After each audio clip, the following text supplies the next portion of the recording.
태초에는 존재도 없고 비존재도 없었으며 이 모든 세상은 드러나지 않은 에너지였습니다. 그 자신의 힘으로 숨 없이도 숨을 쉬는 자, 그 이외에는 아무것도 없었습니다. 우리 태초의 모습, 참나의 자리에서 우리는 순수 잠재력에 머물 수 있습니다. 그리고 그 힘으로 당신은 삶에서 원하는 것을 마음껏 누릴 수 있게 됩니다.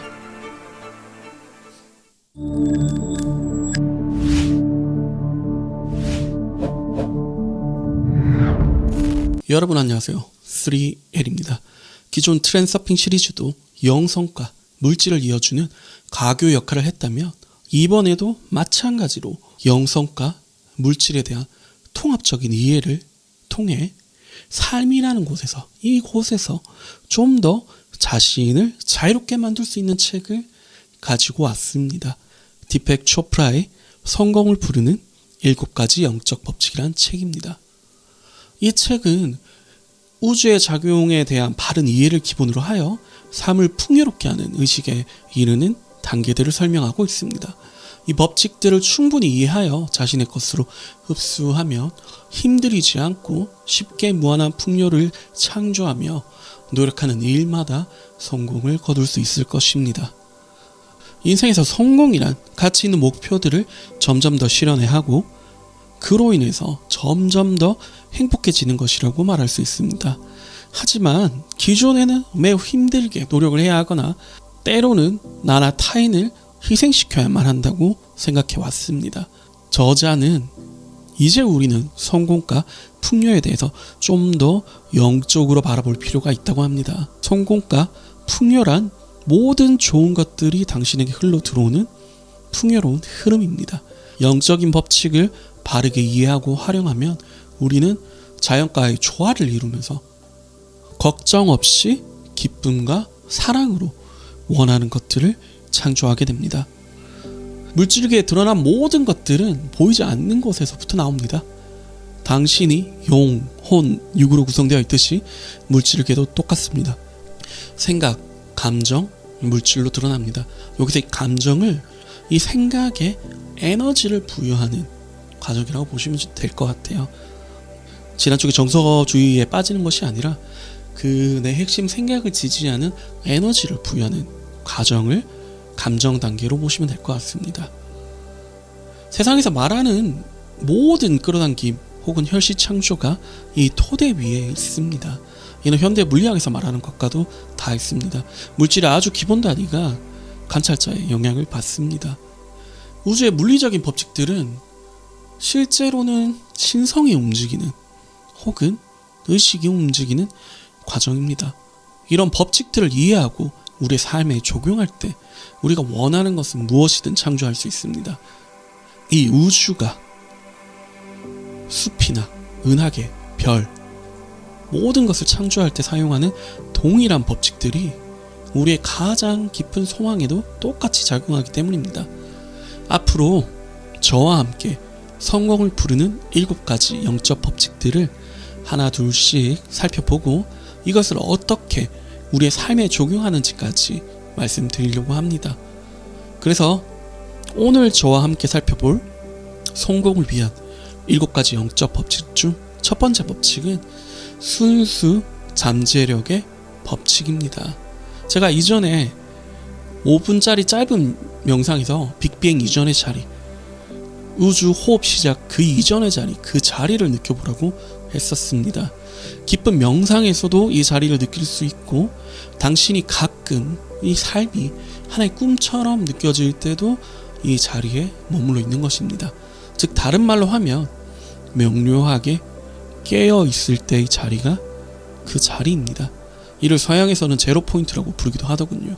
제가 삶에서 실제로 이 현실 창조가 바로 즉각적으로 작용할 때가 이러한 상태에 있었을 때였습니다. 말 그대로 즉각적이었습니다. 500대 1 혹은 그 이상의 경품 추천 자리에서 저는 그 자리에서 명상을 하면서 그 제로 포인트에서 그 참나 자리에서 제 이름을 부르는 것을 그리자마자 1분도 채 안 돼서 바로 제 이름을 불려서 나갔으니까요. 심지어 1등이었나 2등이었나 그랬어요. 그 외에도 너무나 많은 경험들이 있습니다. 저희 구독자들은 이미 알고 계실 거예요. 그럼 이 자리가 어떤 자리일까요? 우주 모든 것이 나타나기 전의 상태, 혹은 마음, 혹은 의식. 여러 종교에서 말하는 하나님의 마음, 성령, 불성, 이런 것의 자리입니다. 사실 이 자리에 들어가면 무력이 사라져요. 왜냐하면 그 자리 자체만으로 충만함이 들기 때문입니다. 따라서 제가 이전에 했던 그런 제로 포인트에서 바로 현실을 창조하는 것들은 일종의 실험이었어요. 하지만 우리는 이것을 활용할 수 있지요.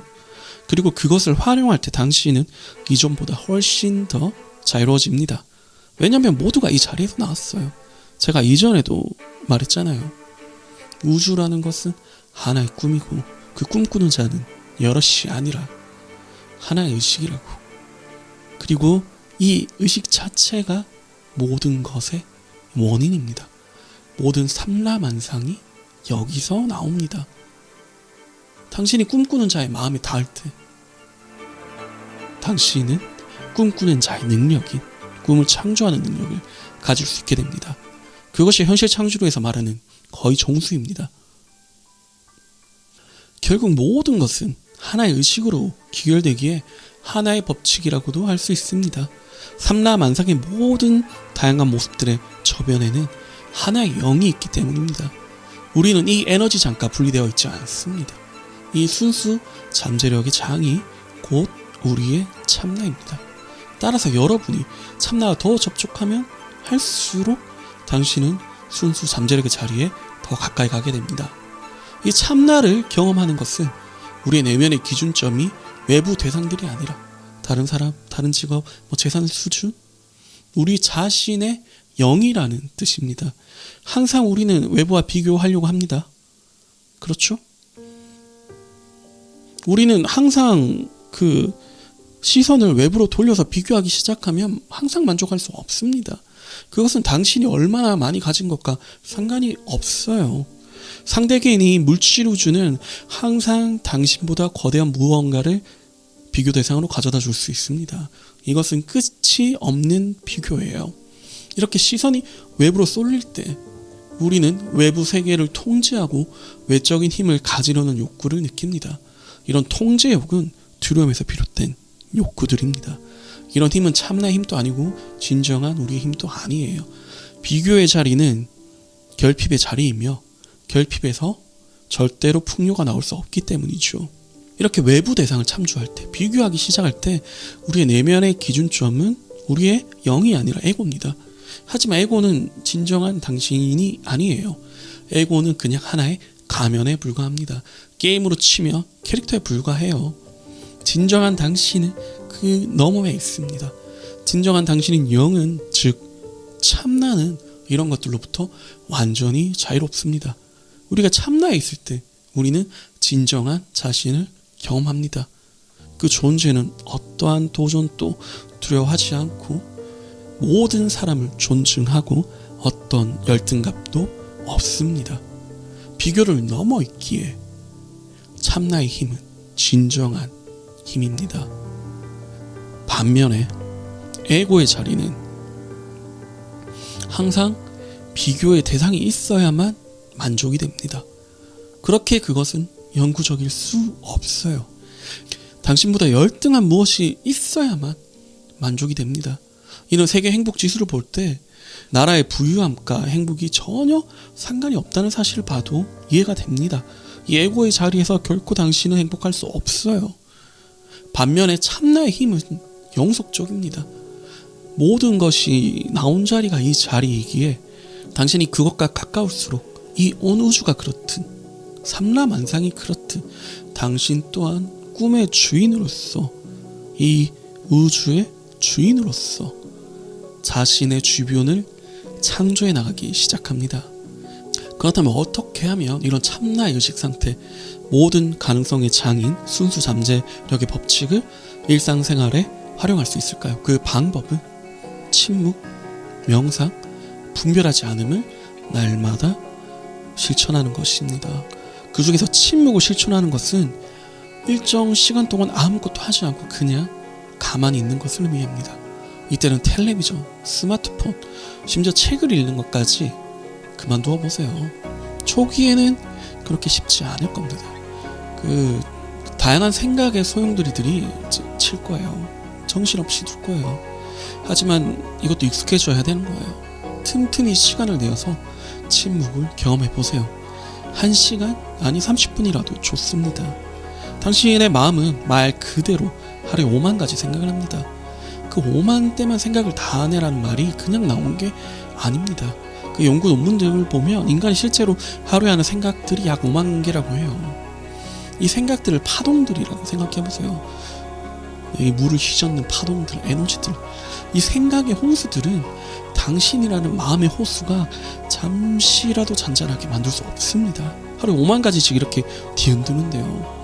마치 모래가 뒤엉킨 흙탕물처럼요. 하지만 이 침묵은 이 물을 잠잠하게 만들고 이 생각이라는 모래덩어리들, 침전물들을 가라앉게 만듭니다. 그리고 당신의 마음이 아주 고요해졌을 때, 투명한 물이 되었을 때 당신은 그 수면의 바닥, 그 밑을 볼 수 있습니다. 그 바닥 너머에 순수 잠재력의 장이 있습니다. 이것을 경험하는 좋은 방법이 명상입니다. 당신의 의식을, 마음을 고요하게 하지 못하면 당신의 의식적 힘을 쓸 수가 없어요. 제가 자주 드는 비유이지만 모든 것은 깨닫게 되면 다 빛, 에너지라고 하잖아요. 그 중에서 가장 기본적인 게 당신 의식의 힘이에요. 네, 이 의식을 빛의 비유로 하자면 평상시에는 이렇게 퍼져 있는 빛이라고요. 근데 이것을 레이저처럼 만들려면 당신의 의식을 컨트롤할 줄 알아야 돼요. 자기도 모르게 오만 생각을 한다는 건 컨트롤이 안 된다는 겁니다. 그래서 저자는 침묵을 연습하는 것을 추천하고 있고요. 그리고 또 다른 한 가지 방법이 있는데요. 이 순수 잠재력의 장에 다가가는 또 한 가지 방법이요. 그것은 분별하지 않음을 실천하는 것이에요. 이런 얘기들은 영적 가르침에 대해서 조금이라도 공부를 해보셨다면 정말 많이 들었을 거예요. 분별하지 말라는 말은. 근데 이것이 우리가 삶의 주인으로서 내 삶을 자유롭게 이끌어가는데도 필요하다는 것이에요. 왜냐면요, 이 분별이란 것은 대상들을 옳고 그름, 좋고 나쁨 등의 잣대로 계속해서 부단하게 평가하는 것입니다. 그리고 이런 분별을 하게 될 때 우리 내면에 굉장한 소용돌이를 일으켜요. 제가 이 시리즈 전에 리뷰를 했던 트랜서핑 시리즈에서는 이 분별을 하는 것들을 중요성을 부여하는 것이라고 얘기를 하죠. 그리고 그런 것들을 하면 현실 창조에서 멀어진다고 얘기를 하고 있죠. 사실 똑같은 겁니다. 우리가 분별을 하게 되면 우리 내면에 굉장한 소용돌이를 일으켜요. 이런 소용돌이는 우리가 순수 잠재력 사이를 흐르는 그 에너지 흐름을 제한합니다. 네. 트랜서핑식으로 얘기를 하면 중요성을 가지면 당신의 외부 의도가 작동을 안 해요. 말 그대로 생각과 생각 사이의 틈새를 막아버리게 됩니다. 이 생각과 생각 사이 틈새가 순수 잠재력의 장이 있는 곳이거든요. 참나가 있는 곳이고요. 제가 굉장히 좋아하는 서적 중에 하나인 기적수업이라는 책에서 다음과 같은 기도문이 있어요. 오늘 나는 일어나는 어떤 일도 분별하지 않겠습니다. 이 분별하지 않는 마음은 고요함을 가지고 옵니다. 이 고요함으로 하루를 시작하는 것도 좋은 일이에요. 네. 이 분별하지 않음을 홍익학단, 제가 굉장히 좋아하는 채널인데요. 왜냐면 그분은 정석에서 벗어나지를 않아요. 정확합니다. 그 윤홍식 대표님은 몰라라는 방법으로 표현하시더라고요. 이것도 굉장히 효과적입니다. 다만 중요한 건 항상 그 순수 잠재력의 장 또는 참나에 접촉이 된 상태를 유지하는 것이에요. 여러분이 여러분의 참된 본성에 더 가까이 갈수록 창조적인 생각들이 저절로 일어날 것입니다. 그 오스트리아의 철학자이자 시인인 프란츠 카프카는 이렇게 말했습니다. 방을 나설 필요가 없다. 책상 앞에 앉아 귀를 기울여 보라. 아니, 귀를 기울일 필요도 없다. 그저 기다려라. 아니, 기다릴 필요조차 없다. 그저 침묵하며 고요히 혼자 있는 법을 배워라. 세계는 가면을 벗고 거리낌 없이 스스로를 드러낼 것이다. 그러지 않을 수 없다. 세계는 황홀경에 잠긴 채 당신의 발밑에서 구를 것이다. 여러분, 가장 큰 역동은 완전한 고요 속에 있습니다. 마치 빅뱅 이전처럼요. 우주가 탄생하기 이전처럼요. 활동하면서, 일상생활하면서, 직장생활하면서 언제나 내면의 고요함을 유지하세요. 그러면 당신은 항상 무한한 창조 원천인 순수 잠재력의 장에 접촉이 되어 있고 무한한 자유가 거기서부터 나올 것입니다. 그러면 오늘 이 내용을 어떻게 실천할지 가이드를 드릴게요. 이 가이드가 오늘 내용의 핵심 요약이 됨과 동시에 당신이 삶에서 어떻게 창조력과 잠재력을 증대시킬지 확실한 가이드가 될 것입니다. 첫 번째, 나는 날마다 침묵하여 가만히 있는 시간을 가짐으로써 순수 잠재력의 장과 접촉할 것이다. 날마다 2번씩, 적어도 아침에 30분, 저녁에 30분 혼자 앉아서 고요히 명상할 것이다. 두 번째, 나는 분별하지 않기를 실천할 것이다. 다음의 말로 하루를 시작할 것이다. 오늘 나는 일어난 어떤 일도 분별하지 않겠다. 그리고 분별하지 않기를 하루 종일 상기할 것이다. 명상은 30분이 부담스럽다면 단 10분이라도 행동하세요. 일단 행동하는 것이 중요합니다. 그리고 분별하지 않기 연습은 훈련이 되면 당신이 항상 평화에 머무는데 큰 도움이 됩니다. 이는 항상 깔고 가는 것이라고 생각해보고 연습해보세요. 오늘 여러분께 드린 도구들이, 말씀드린 내용이 당신의 진정한 본성인 사랑과 빛, 그리고 자유를 표현하는 길이 되었으면 합니다. 그럼 언제나 여러분의 삶에 사랑과 빛이 가득하기를 돕는 3L입니다. 감사합니다. 나는 마르지 않는 샘물이다. 비우면 비울수록 더 많이 솟아오르리라.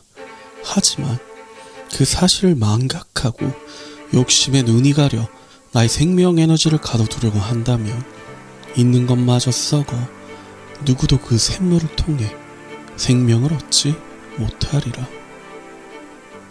우리 부자들 하면 기부를 항상 꼭 하는 모습들을 많이 보이잖아요. 이런 자금의 흐름, 이 흐름을 크게 가져갈수록 점점 더 풍요로워질 수밖에 없는지, 그것에 대해서 오늘 이야기해 보려고 합니다. 이것을 저자는 베품의 법칙이라고 이야기하고 있어요. 그리고 이 베품의 법칙을 활용해서 어떻게 나의 풍요를 빠르게 취할 수 있을지 말씀드리려고 합니다.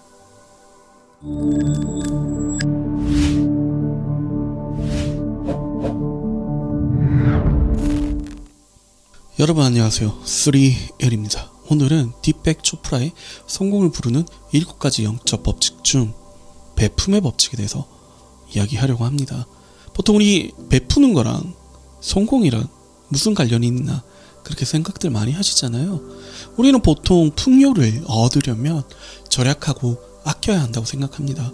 더 많이 쥐고 지출을 줄여야지만 부자가 된다고 생각하죠. 하지만 여러분, 실상은 그 반대예요. 주는 만큼 주는 것 이상으로 우리는 받게 됩니다. 그 이유는 궁극적 차원에서 나와 남은 본디 하나이며, 그렇기 때문에 타인에게 하는 것은 결국 나에게 하는 것과 같기 때문입니다. 따라서 진정 영적인 사람은 절대 남에게 함부로 할 수가 없습니다. 왜냐하면 타인을 자신처럼 보게 되기 때문이에요. 그러므로 내가 남에게 베푸는 것은 결국 자신에게 하는 것과 같습니다. 내가 바라는 것을 남에게 하는 것이 가장 빠르게 자신을 풍요로워지게 만드는 방법입니다. 여러분, 모든 만물은 보이지 않게 연결되어 있습니다. 당장 우리가 살고 있는 지구만 하더라도 태양과 보이지 않는 에너지 흐름을 계속 주고받고 있죠. 태양 또한 이 중심 은하와 온 우주와 에너지적 영향을 주고받고 있습니다. 따라서 우리는 특정 형태로만 베풀 필요가 없어요. 이 말은 어떤 형태로든 에너지 교류가 일어나기 때문에 당신이 베푸는 것에 있어서 특정 형태로 제한할 필요가 없다는 말입니다. 모든 것은 에너지이며 당신이 아무것도 없다고 하더라도 당신 존재 자체가 에너지이기 때문에 그것 자체만으로도 세상에 베풀 수가 있습니다. 당신의 친절함, 미소, 사랑, 온기 이것들로도 충분합니다. 이것들을 더 많이 줄수록 당신은 더 많이 받게 됩니다. 풍요로움을 의미하는 affluence는 흐르다라는 의미의 afflu어에서 나온 단어입니다. currency 또한 라틴어의 그 흐르다라는 curere 어쨌든 이 단어에서 나왔어요. 라틴어 발음을 잘 모르겠네요. 이 또한 흐르다라는 뜻이죠. 그러니까 이 풍요로움 의미하는 단어 자체가 흐르는 걸 기본 전제로 하고 있어요. 그러니까 여러분이 그 풍요나 돈을 쌓아두려고 하면 실패합니다. 왜냐하면 풍요의 기본 속성이 흐르는 것이기 때문이에요. 여러분은 나가는 통로를 틀어막는 것이 아닌, 그러니까 절약하려는 것이 아닌 돈의 흐름을 크게 가지고 가셔야 합니다. 계속 순환을 시키고 통로를 크게 키워야 한다는 것이에요. 여러분이 언제나 좋은 의도로 언제나 좋은 것들을 매일매일 베푸는 것을 한다면 이는 마치 복리처럼 점점 더 불어나서 당신 삶 전체를 풍요롭게 해줄 것입니다. 그 베푸는 것 자체를 하나의 기쁨이 되도록 하세요. 대부분의 사람들은 그냥 베푸는 행위만으로도 기뻐할 것입니다. 하지만 그 일부 이기적인 사람들은 이런 법칙을 알고 알량한 마음에서 비즈니스적인 마음으로 베푸는 사람들이 있죠. 그런 사람이 되지 마세요. 이런 위선자. 좀 예를 들자면 제가 이전에 있던 직장에서는 그 연초만 되면 신앙인이 되는 기관장이 있었어요. 평상시에는 그냥 소시오패스 착취하는 비양심적인 인물인데 연초만 되면 각각 그 다른 기관들의 영향력 있는 인물들에게 기도하는 듯한 축복하는 듯한 글을 써가지고 이미지 메이킹을 하는 그런 사람이 있었죠. 이런 것은 그냥 이미지를 위한 베품이잖아요. 네, 뭔가 목적이 있는 베품은 딱 그만큼만 받아요. 딱 그만큼밖에 못 받습니다. 하지만 그게 아니라 진짜 타인을 나처럼 보고 하는 베품은 그 가치를 표현할 수가 없어요. 엄청나게 크게 복리가 쌓여서 돌아옵니다. 네, 말로 표현할 수 없을 만큼 크게 돌아와요. 그리고 제가 이전 1편에서 얘기했던 순수 잠재력의 법칙 있잖아요. 이 순수 잠재력의 장에 접촉이 되어 있으며 당신은 사랑과 풍요 그 자체입니다. 기쁨 그 자체예요. 주는 것 자체를 기뻐하면서 베푸세요. 그러면 그것이 당신에게 훨씬 더 크게 돌아올 것입니다. 아주 간단한 방법이 있어요. 그 버스나 지하철 등 대중교통을 탈 때 마주치는 모든 사람들을 마음속으로 축복해보세요. 무언가 장대한 것을 하려고 하지 마세요. 그냥 마주치는 사람들에게 단지 당신이 작은 꽃향기가 된다고 생각하세요. 그렇게 매일매일 베품의 마음으로 살아갈 때 당신을 통하는 그 순수 잠재력의 에너지 흐름은 커져만 갈 것이고 이는 당신의 그릇이 점점 더 커지는 것을 의미합니다. 그리고 더 많은 풍요가 당신의 삶에 자리 잡게 될 것입니다. 일단 해보세요. 만일 당장 풍요가 눈에 보이지 않는다고 해도 당신의 삶은 평화롭고 행복해질 것이에요. 그것만으로도 충분히 가치롭습니다. 그리고 어느 순간에는 매 순간이 행복해져서 물질적 욕구가 줄어들 거예요. 하지만 시간이 지나서 다시 돌아보면 이전과 다르게 모든 방면에서 풍요로워진 당신을 발견하게 될 것입니다. 이 모든 방면이란 말은 단순히 돈 말고 인간관계, 감정적 상태 이런 모든 면에서 풍요로워진 것을요. 영적인 것도요. 그러니까 핵심은 이겁니다. 당신의 근원 그 자체는, 당신의 에센스, 절대적 코어는 언제나 사랑이고 평화고 행복이고 기쁨입니다. 그렇게 당신은 감사할 것밖에 없어요. 당신이 그 자리에서 당신이 마주치는 모든 또 다른 나들, 어차피 우주라는 것은 하나로부터 분리기에 결국 내가 마주치는 것은 나의 반영이죠. 이 모든 나에게 그 나의 순수 잠자력에서 나오는 기쁨, 사랑을 베풀면 그것 자체만으로도 당신은 점점 더 풍요로워진다고요. 그리고 언제나 이 풍요라는 것은 흐름이고 이것이 고이면 썩게 된다는 것을요. 그 흐름을 끊임없이 유지해주면서 베푸는 것이 진정한 풍요, 성공의 길이라고요. 그럼 언제나 여러분 삶에 사랑과 빛이 가득하도록 돕는 3L입니다. 카르마는 인간의 자유를 영원히 확인시켜 줍니다. 우리의 생각과 말, 행위는 우리가 주변에 던지는 그물의 씨줄과 날줄입니다. 스와미 비베카난다.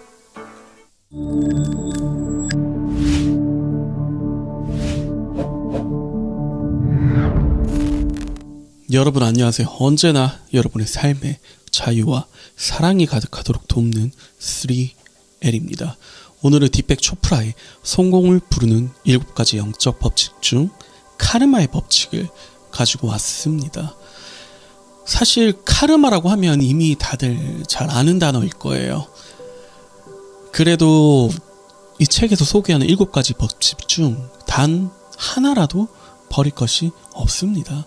7가지 법칙 모두 유기적으로 그리고 통합적으로 작동을 해야 당신이 원하는 바를 세상에서 가속화하고 영적인 성장 또한 이룰 수 있습니다. 그럼 먼저 카르마에 대한 우리의 인식을 다뤄보죠. 보통 우리는 카르마라고 하면 운명 혹은 내가 도저히 어떻게 할 수 없는 힘이라고 인식합니다. 즉 다른 말로 하면 우리의 자유를 제한하는 불가항력의 힘으로 인식을 하죠. 그죠? 보통 이러잖아요. 내가 무슨 업을 많이 지었길래 이렇게 삶이 괴롭냐. 안 그래요? 그죠? 하지만 이 책의 저자는 이 카르마의 법칙을 우리가 자유를 이루는, 또 우리가 성공을 이루는 그런 법칙이라고 말하고 있습니다. 왜 그렇게 표현하고 있을까요? 보통 흔히들 우리는 카르마를 씨를 뿌리고 수확을 하는 것에 비유를 많이 하죠. 다른 말로 하면 선택을 하고 결과를 받는 것이지요. 보통 우리는 결과만을 보고 우리는 결과의 피해자라고 말합니다. 하지만 우리는 언제나 올바른 선택을 할 수 있으며 그 결과로 좋은 가시를 받을 수 있는 자유도 있는 것입니다. 그럼 여기서 중요한 질문이 생기죠. 그럼 우리는 어떻게 올바른 선택을 할 수 있을까요? 저자는 선택을 할 때 스스로에게 2가지 질문을 하라고 말합니다. 첫 번째, 내가 하는 이 선택의 결과는 무엇일까? 라고 스스로에게 깨어서 의문을 가지는 것이죠. 2번째 질문은 내가 하는 이 선택이 나와 주변 사람들에게 행복을 가져다 줄까? 라는 질문입니다. 하지만 이렇게만 표현하면 막막하죠. 이 저자는 편안함과 불편함의 메시지에 집중하라고 합니다. 그리고 이러한 영역은 대부분의 사람들의 가슴에 있다고 표현하고 있어요. 제가 좀 더 설명을 보태자면 이런 내용은 비단 이 책뿐만 아니라 다양한 가르침에서도 동일한 이야기를 하고 있습니다. 그 옴니 시리즈 많은 인기를 사랑을 보여주셨는데요. 그 옴니 시리즈에서도 자신의 감정의 나침반을 따르라고 표현하고 있고, 또 제가 좋아하는 홍익학당의 윤홍식님 같은 경우에는 자명, 찜찜으로 표현하죠. 이와 유사한 것들이 상당히 많이 가르침으로 내려오고 있어요. 그리고 제가 심리 상담사이기도 하니까 심리 상담사로서 봤을 때도 우리가 굉장히 정서적으로 아니면 본인의 영혼이 굉장히 괴로움을 느끼게 되면 이 가슴 부위가 답답하고 막막하고 막 시꺼먼 게 있는 것 같고 그렇게 느껴집니다.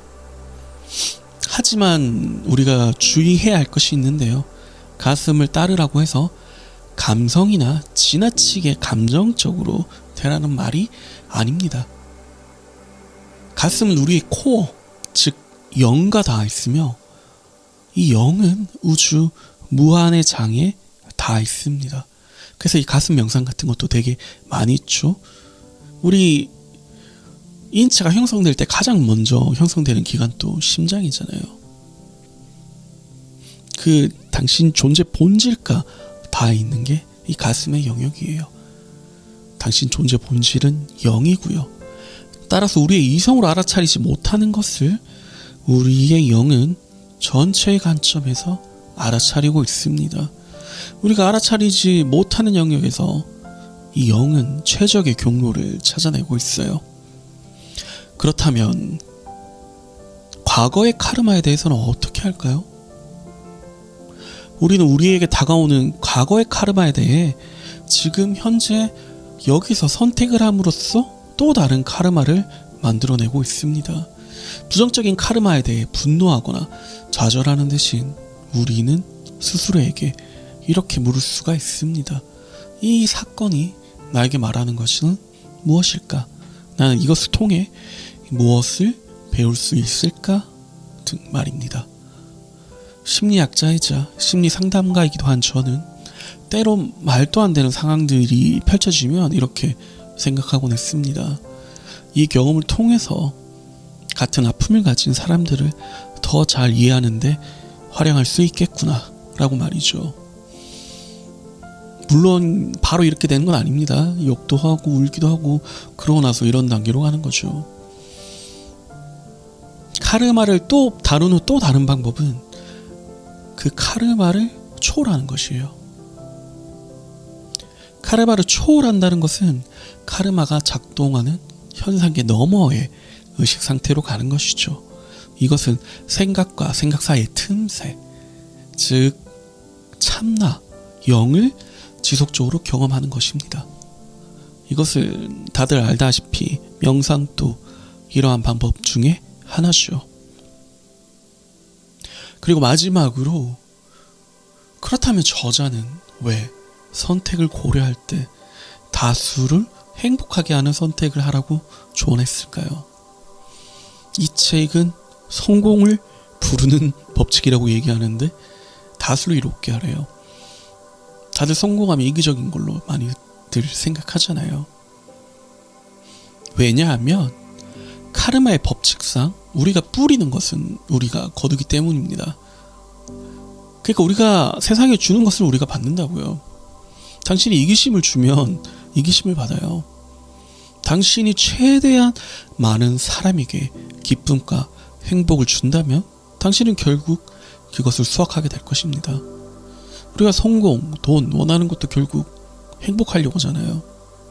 그럼 바로 행복을 주시면 돼요. 물론 뭐 돈을 줄 수도 있겠지만 돈을 없는데 주기는 어려우니까 행복을 주면 돼요. 그럼 우리는 행복을 받게 될 거예요. 그 행복을 받는 과정에 돈이 포함이 되는 겁니다. 이는 궁극적으로 우주 불변의 진리인 나와 당신이, 이 영상을 보는 당신이 하나이며 모든 것은 하나에서 나왔다는 것과 같습니다.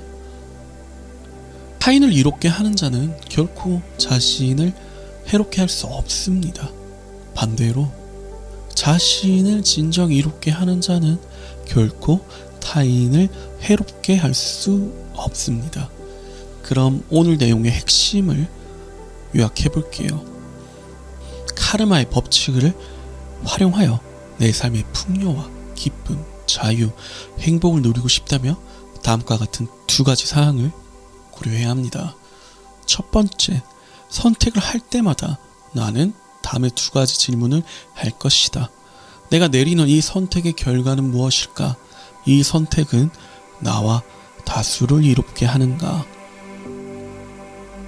둘, 나는 나의 영의 메시지를 안내자로 삼을 것이다.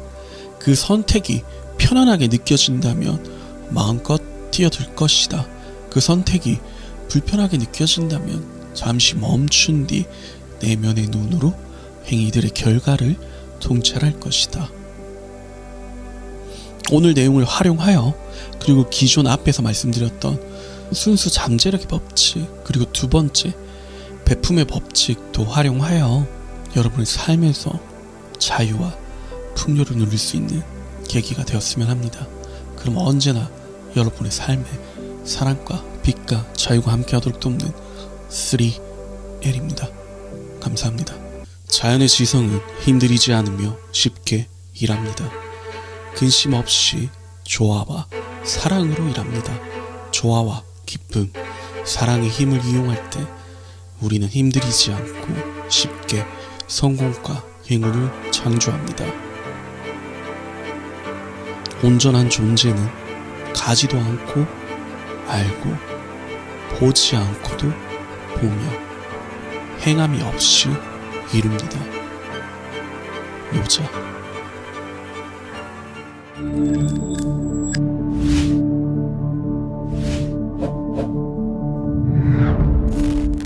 여러분 안녕하세요. 3L입니다. 오늘 말씀드릴 내용은 성공을 부르는 7가지 영적 법칙 중 네 번째 법칙, 최소 노력의 법칙입니다. 최소 노력의 법칙은 자연과 관련이 있어요. 우리 자연이 일하는 것을 관찰해 보면 언제나 최소 노력을 들이고 있음을 알게 됩니다. 제가 이전에 리뷰했던 트랜서핑 시리즈에서도 내부 의도가 아닌 보이지 않는 우주적 힘, 외부 의도를 활용하면 언제나 가장 적은 에너지를 사용해서 목표물에 도달하는 최적의 루트로 작동을 한다고 말씀드렸습니다. 지금 리뷰하는 성공을 부르는 7가지 영적 법칙에서 말하는 최소 노력의 법칙도 같은 맥락입니다. 여러분 한번 자연 떠올려 보세요. 풀들은 자라기 위해서 막 애쓰나요? 그냥 자연스럽게 자라잖아요. 그저 자랄 뿐이잖아요. 물고기도 헤엄치려고 애쓰나요? 아니에요. 자연스럽게 헤엄칠 뿐입니다. 꽃들은 그 아름다운 꽃들은 굳이 강압적으로 이쁘게 피려고 하나요? 아니요. 그냥 자연스럽게 아름답게 피어납니다. 인도의 고대 철학인 베다 과학에서는 이 원리를 경제적 노력의 원리 혹은 덜 행하고 더 많이 이루는 원리라고 하고 있습니다. 궁극적으로 우리는 아무것도 하지 않고 모든 것을 이루는 상태에 이르게 됩니다. 아주 약간의 미묘한 의도만 있어도 그 의도가 노력 없이 실현되는 것입니다. 우리가 흔히 기적이라고 부르는 것도 실제로는 최소 노력의 법칙이 표현된 것입니다. 만일 창조주가 있다고 가정해봐요. 전지전능한 창조주가 있다 가정해봐요. 그 창조주가 자신의 세상을 창조하는데 막 열심히 하고 노력하고 피땀 흘리는 그런 모습으로 창조했을까요? 아니요. 창조주 그 상태 그 자체에서 약간의 의도, 씨앗을 품음으로써 만물을 창조했을 겁니다. 마찬가지로 여러분도 그렇다고요. 우리가 이 자연의 지성과 연결이 되면 자연스럽게 활용할 수 있게 됩니다. 이를 제가 리뷰했던 트랜서핑 시리즈에서는 영혼의 목소리라고 표현하고 있죠. 이 책의 저자 디펙 초프라는 에고 중심의 삶 대신 참나를 기반으로 하는 삶을 살아라고 표현하고 있어요. 제가 참나 자리가 어떤 자리라고 했죠? 창조주의 자리라고 했잖아요. 이 창조주의 자리를 기반으로 하는 삶을 살아라고 표현하고 있다고요. 그럼 그 반대인 에고 중심의 삶은 어떤가요? 에고 중심의 삶은 언제나 통제하고 지배하려고 듭니다. 그 이전 창조주의 자리, 참나의 자리는 사랑의 자리라면 에고 중심의 자리는 두려움의 자리예요. 두렵기 때문에 통제하고 지려고 하는 겁니다. 그래서 제가 가장 좋아하는 영적 구절 중에 하나가 분노는 사랑의 요청이다 라는 구절이 있어요. 조금 이야기해서 했는데 이건 여기까지. 그리고 이 에고 중심의 자리는 언제나 외부에서 인정을 기대합니다. 이런 통제 과정 자체가 굉장한 에너지 소모의 과정입니다. 여러분도 한번 체험해봤거나 내가 이런 길을 조금이라도 걸어봤는 사람은 이게 얼마나 지치고 힘든 길인지 알 거예요. 이 에고의 길로서 남들이 보기에는 굉장히 높은 자리 혹은 많은 것을 가진 것처럼 보이는 자리에 갈 수 있습니다. 하지만 그 사람의 내면은 끊임없는 갈등과 고통이 가득합니다. 그런 사람들의 자리는 어떤 자리냐면 힘들게 권력이나 힘을 얻고 아주 긴 시간 동안 고통스러워합니다. 또 그 고통을 얻고 짧은 쾌락이 오고 또 긴 시간 동안 고통스러워해요. 그래서 소크라테스가 그런 말 했잖아요. 권력이라는 건, 정치적으로 높은 자리라는 건, 실제 그런 자리에 있어야 되는 사람이, 권력욕이 전혀 없는 사람이 그런 자리에 있어야 된다고 그런 말을 했었습니다. 이 에고의 자리는 통제와 두려움의 자리이기 때문에 굉장히 고통이 많을 수밖에 없어요. 그래서 저자는 또 한 가지 예시를 제시하는데요. 그 영적 수련법 중에서 꿈을 활용하는 수련법을 알고 싶다면 카를로스 카스타네다의 제 저서들을 읽어보면 도움이 많이 될 거예요. 저도 이 책 대학생 때 엄청 재밌게 읽었던 기억이 나는데, 카스타네다의 책의 특징이 그 돈후앙이라는 그 멕시코 주술사를 스승으로 만나면서 꿈을 통해서 수련을 해요. 그 돈후앙이 이렇게 얘기합니다. 우리는 자신이 중요한 사람이라는 느낌을 유지하는데 대부분의 에너지를 써버린다. 만일 우리가 그 중요성 가운데 일부라도 포기할 수 있다면 우리에게 두 가지 놀라운 일이 일어날 것이다.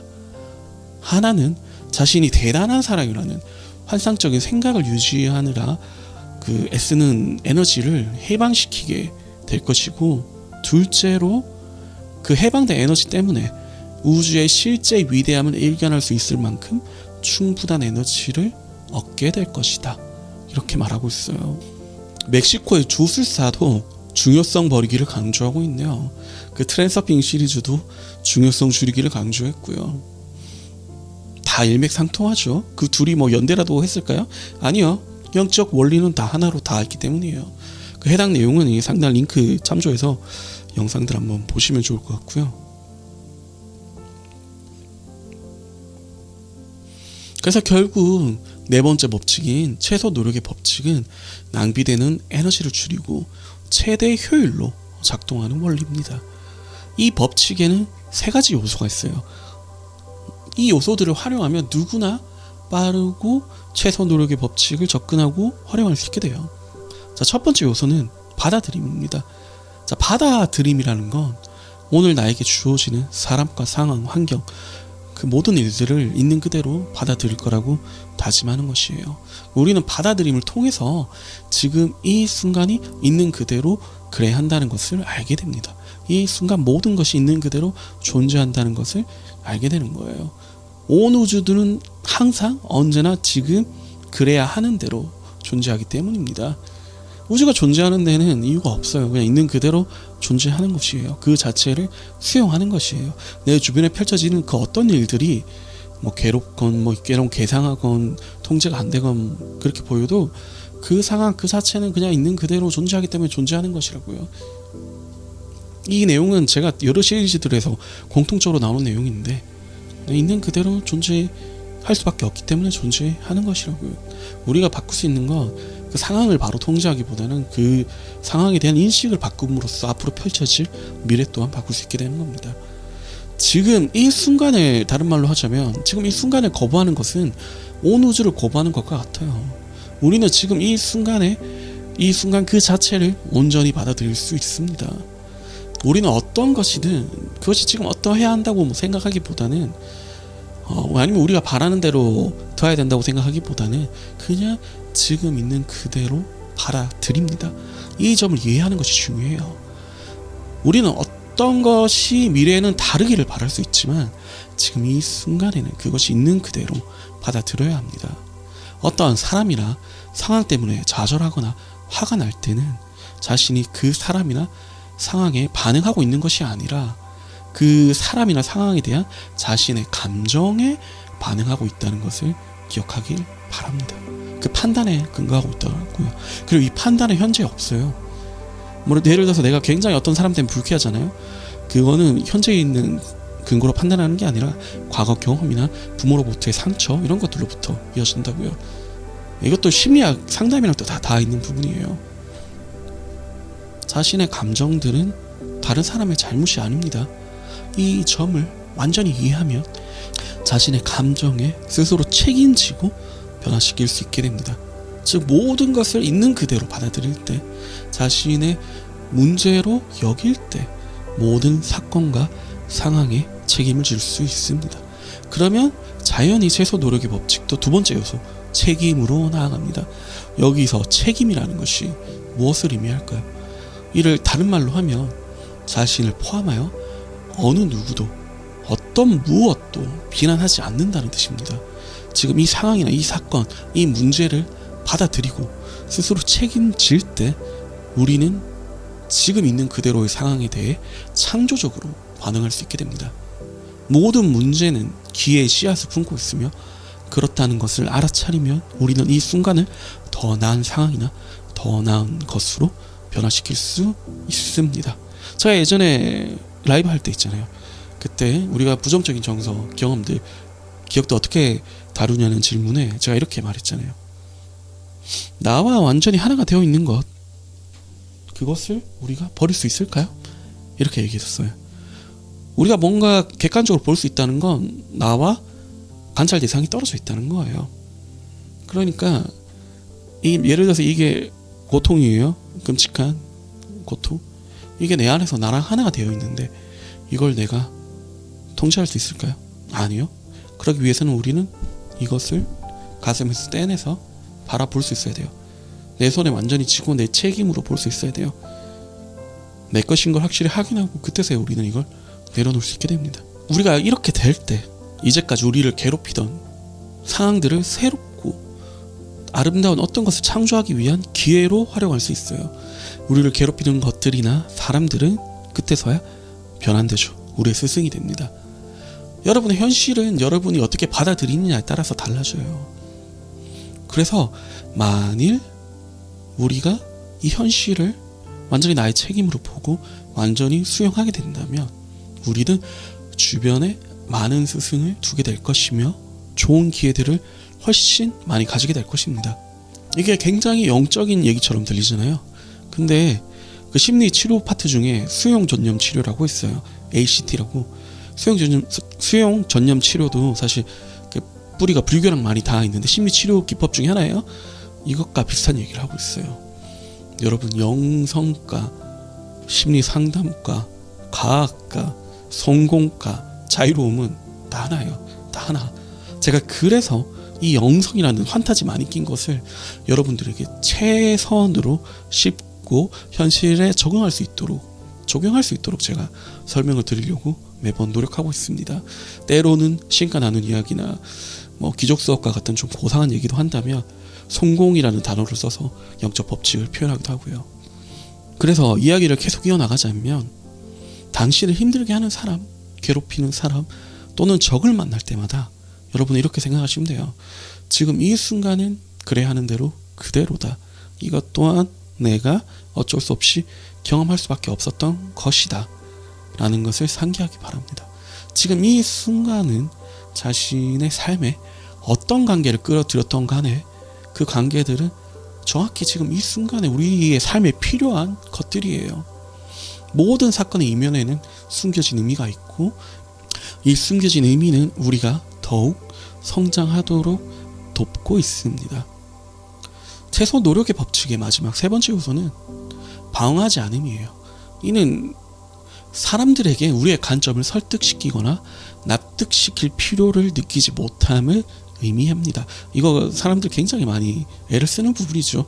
특히 정치 파트나 이런 가치관 파트 이런 거 다툼이 생기면 이런 것들 굉장히 애를 쓰는 사람들을 볼 수가 있는데 사실 저도 그런 면이 어느 정도 있고요. 주변 사람들을 잘 관찰해 보면 그들이 자신의 관점을 방어하는데 굉장히 많은 시간과 에너지를 쓰고 있음을 알게 될 것이에요. 우리는 우리의 관점을 방어하려는 욕구를 포기함으로써 이전까지 낭비되었던 엄청난 에너지를 쓸 수가 있습니다. 우리가 언제나 자신의 관점을 방어하고 남들을 비난하고 지금 이 순간을 받아들이지 않을 때 우리의 삶은 저항에 부딪히게 됩니다. 저항에 부딪힐 때마다 그 상황을 억지로 통제하려고 한다면 저항은 더 커질 뿐이에요. 이걸 이제 트랜서핑에서는 균형력이 작용한다고 하죠. 현재를 껴안고 현재에 녹아들어서 현재와 하나 될 때 우리는 살아있는 모든 존재 안에서 고동치는 한이의 불과 광채를 경험할 것입니다. 명상 중에서 이런 상태 많이 들어가 보잖아요. 이 기쁨 안에서 우리는 방어와 원망, 아픔이라는 끔찍한 짐들과 장애물들을 내려놓게 될 것이에요. 이 기쁘고 단순한 자유 안에서 우리는 원하는 것은 무엇이든 언제든 원할 때마다 얻을 수 있음을 가슴속에서 분명히 알게 될 것입니다.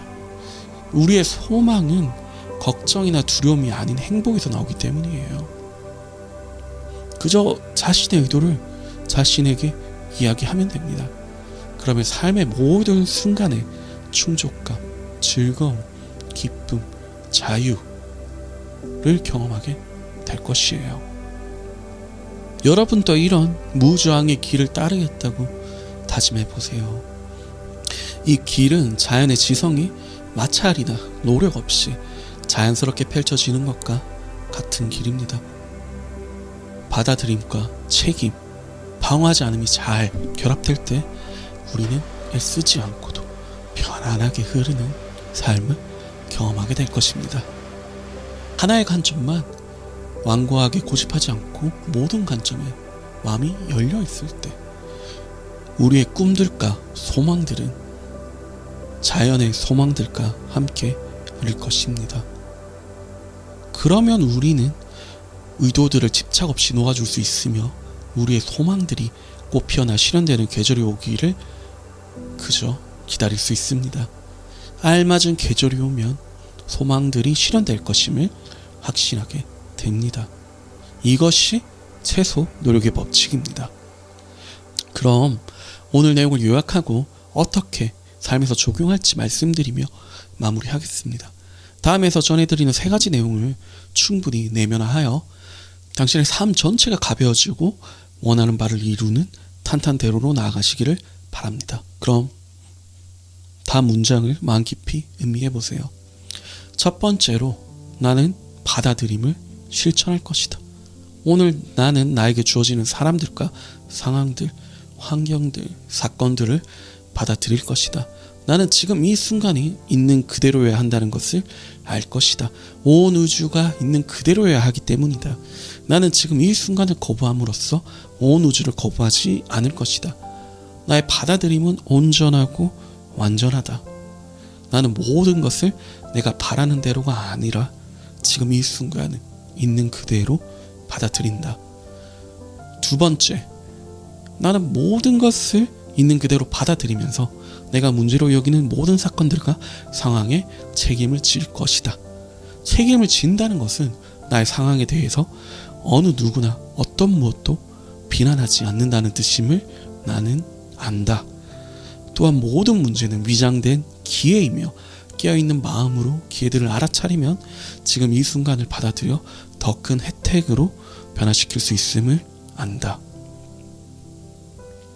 세 번째, 오늘 나의 자각은 방어하지 않음에 자리 잡고 있을 것이다. 나는 내 관점을 방어할 필요를 포기할 것이다. 나는 사람들이 내 관점을 받아들이도록 설득하거나 납득시킬 필요를 느끼지 않을 것이다. 나는 모든 관점에 마음을 열어둘 것이며 어느 하나의 관점을 완고하게 고집하지 않을 것이다. 책에서 제시하는 이 내용들은 사실 단순해 보이지만 깊은 영적 원리를 내포하고 있습니다. 조금 공부를 해보신 분들이라면 이러한 내용들이 기독교, 불교, 그리고 기족수업, 카발라, 이런 같은 다양한 영적 가르침과 맥락을 같이 한다는 것을 알 수 있을 거예요. 따라서 저는 이 책을 리뷰하면서 나오는 요약 파트들은 만트라처럼 자신에게 되뇌이는 것도 굉장히 효과적일 것이라고 보고 있습니다. 우리의 현재 모습, 사고 패턴은 오랜 시간이 걸쳐서 형성된 것입니다. 이러한 에고적 사고 패턴을 성령적 혹은 영적인 사고 패턴으로 변형하는 것에는 어느 정도 반복과 시간을 필요로 합니다. 그럼 언제나 여러분의 삶에 사랑과 빛이 가득하도록 돕는 3L입니다. 감사합니다. 모든 의도와 소망 속에는 그것을 이루는 메커니즘이 들어있습니다. 순수 잠재력의 장 안에 있는 의도와 소망에는 무한한 조직력이 있습니다. 이 순수 잠재력이라는 비옥한 땅에 의도를 심으면 이 무한 잠재력이 우리를 위해 작용하게 됩니다.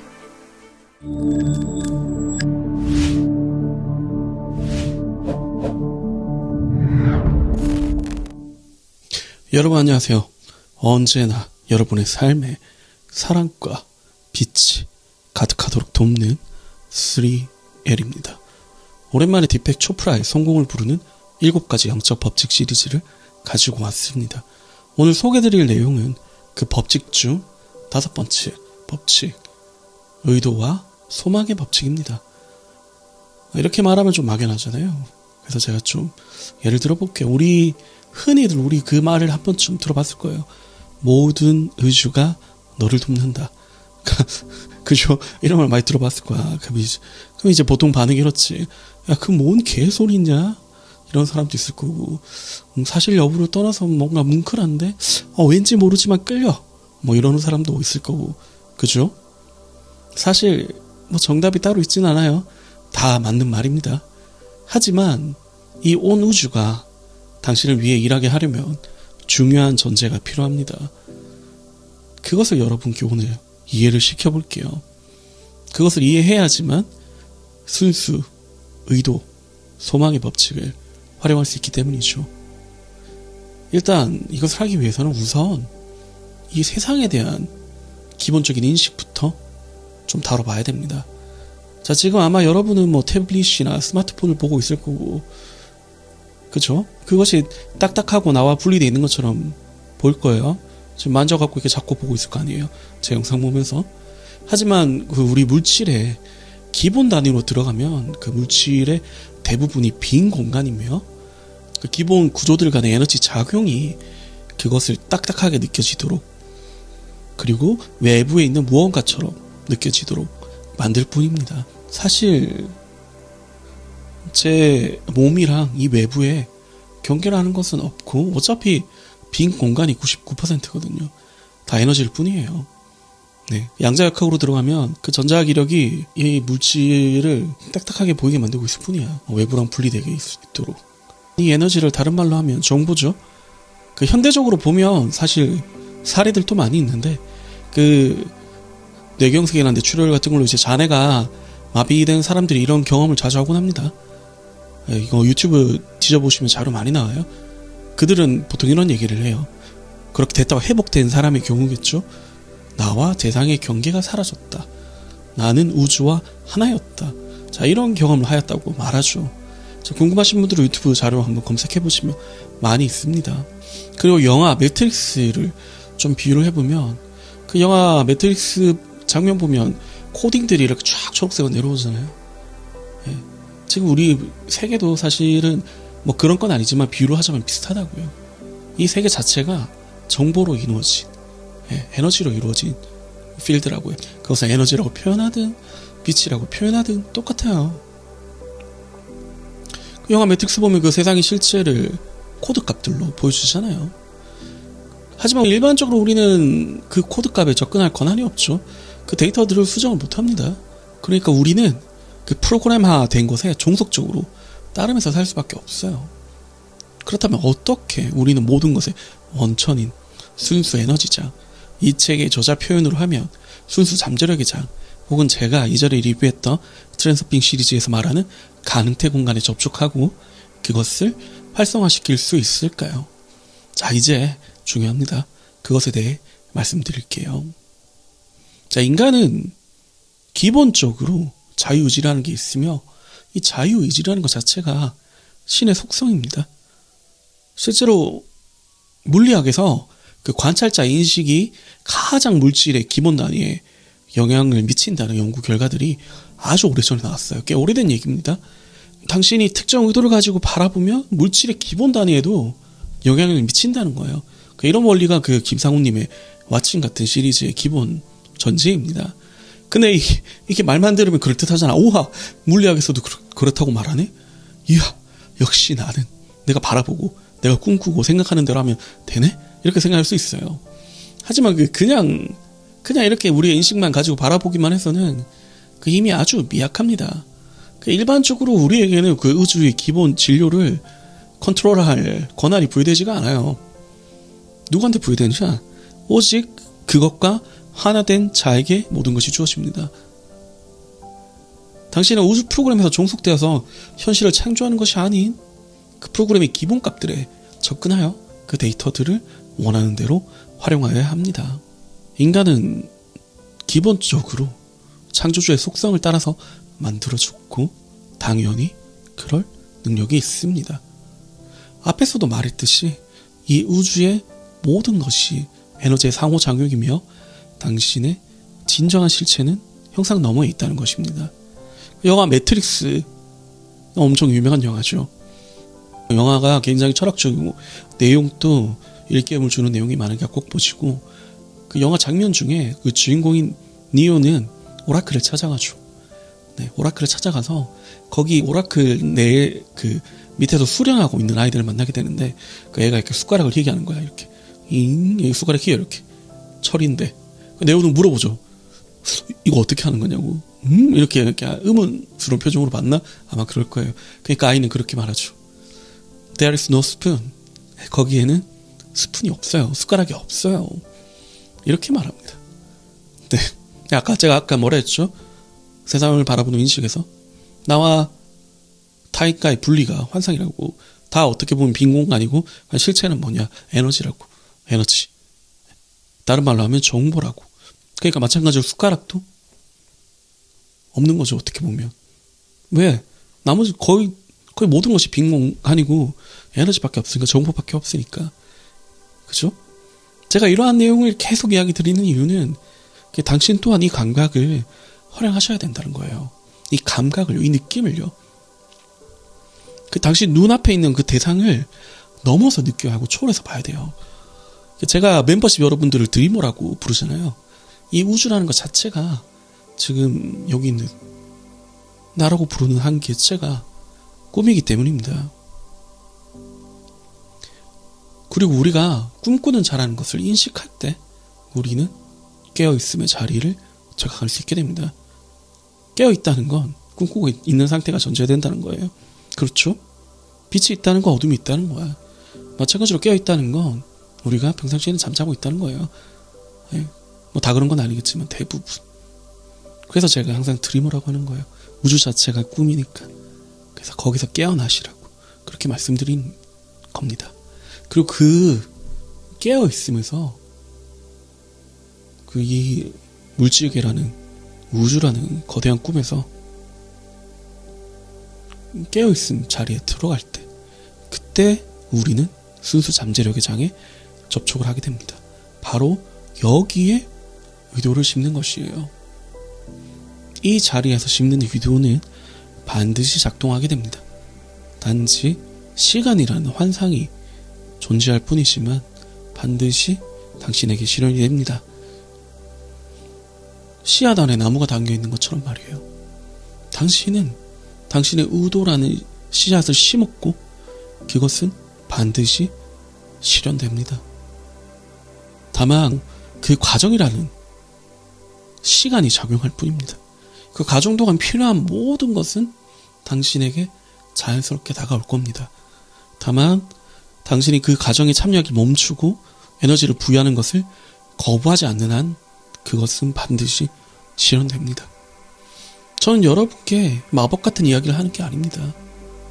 우리 세간에는 이런 채널, 제 채널 관심이 있어서 보는 분들은 현실 창조니 끌어당김이니 관심이 거의 열애하고 있을 텐데, 대부분 다른 그 세간에서는 이 과정과 행동을 무시를 많이 해요.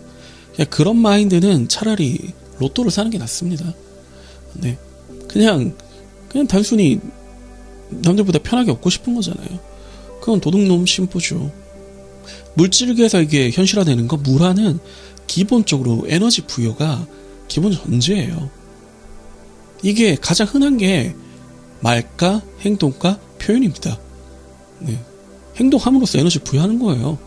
내가 집을 만들고 싶잖아요. 그러면 설계도도 그리고 설계도 그린 거 통해서 자재도 사고 자재 사가지고 뭐 뚝딱뚝딱 만들기도 하고 인부로 부르기도 하고 그런 게 다 필요한 거예요. 그런 과정 없이 그리면 된대. 장난해요? 그런 건 말이 안 되는 거예요, 사실. 당신은 이렇게 반문할 수 있습니다, 그러면? 그럼 세간에서 말하는 꿈을 가지고 노력해라는 거랑 똑같은 거 아니냐? 맨날 중고등학교 때 선생님들이 우리한테 하는 말, 꿈을 크게 가지고 노력해라. 그죠? 맞아요. 근데 좀 다릅니다.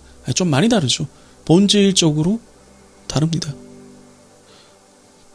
자, 다른 부분은 기존의 노력은 애씀과 고통이 내포되어 있어요. 노력이란 단어 자체가 애쓰고 막 고통에 막 찌들어가지고 막 계속 해내고 그런 게 내포되어 있단 말이죠. 눈물과 땀과 슬픔과 투쟁이 담겨있죠. 하지만 여러분이 이 창조주의 본성을 자각하고 그 능력을 활용하게 되면 그 노력이란 의미가 완전히 180도 바뀝니다.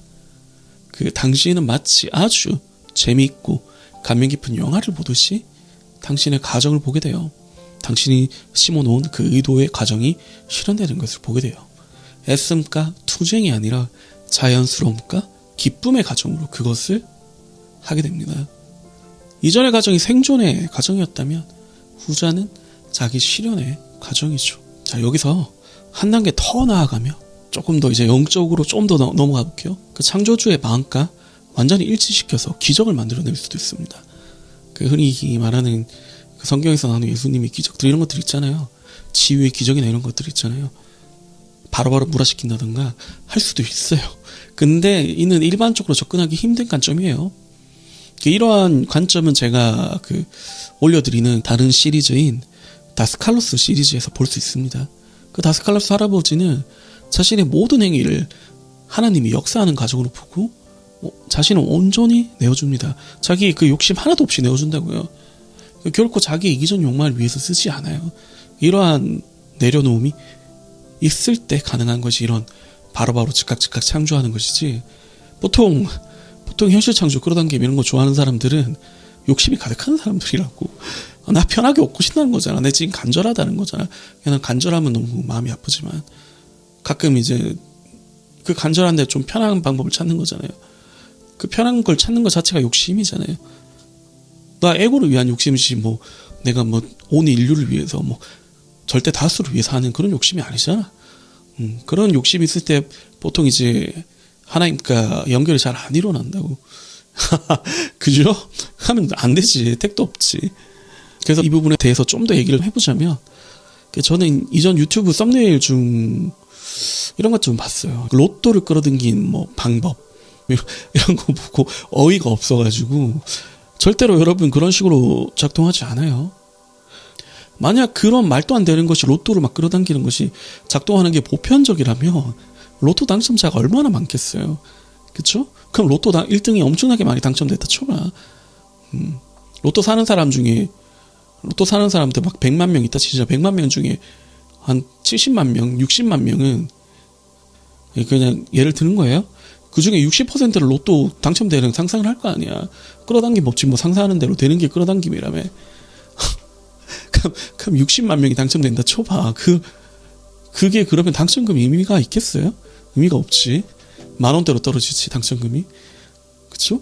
그러면 또 누가 이렇게 물어볼 거예요. 그러면 끌어당김 법칙으로 로또 당첨되었다는 사람은 어떻게 된 것이냐고. 그럼 저는 이렇게 얘기하겠죠. 로또 사는 사람은 로또 당첨을 꿈꾼다.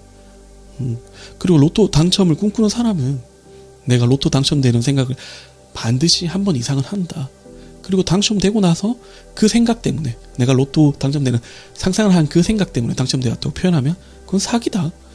로또로 사는 사람 중에서 그런 꿈을 안 꾸는 사람이 누가 있겠는가 라고 말이죠.